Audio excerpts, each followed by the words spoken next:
This is called stress disordinary. It's 5 a.m. Do you know where your mother is? I do. I always do. She's a floor above me, screaming, heaving up cries. Capsules of air won't penetrate her lungs. She's got the run. She's literally trying to run away, evaporate, escape from a prison I can't locate, so I guess I don't know where she really is. I hope it's dreaming, but it's hard to tell when her body swells with heavy breathing. I don't know where her PTSD has taken her. At 58, my mom has been kidnapped, trapped in the memory of a man lifting his hands, beating her. I hate that name. It's not a game. No one wins unless the score is being kept by the bruises on her skin, but it's been years since she's left him. There's something underneath, beneath, within. When my mom got diagnosed with PTSD, I didn't believe her.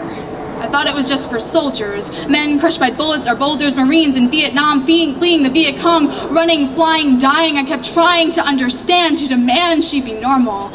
I didn't see the cuts, so I ignored the bleeding. I wanted to be the child, so I acted like one. Her illness didn't fit the media's depiction, so I disregarded it like fiction, reduced pain to self-pitying addiction. But my mother too had fought a war. Even her own country had told her to surrender.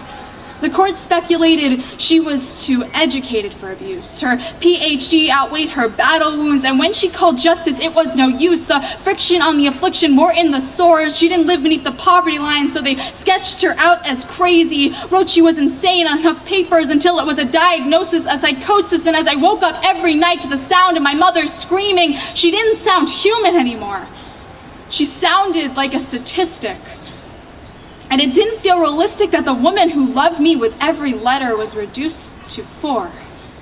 PTSD, an acronym for polite talk of someone's damage, persistent tremors shuddering down as panic terrorizes simple days, pleasant talk for structured destruction. You can't function when you're defined by post-traumatic stress disorder, hammering beneath your eyes. My reply, please talk about something different. Stop telling me she's crazy when the only thing that's insane is that we take people with emotional bullet holes and don't let them heal into scars. It's 5 a.m. and I wish I knew where my mother was. Her memories, identities have been reduced to a disease. Mama, please forgive me for not believing in things I couldn't see.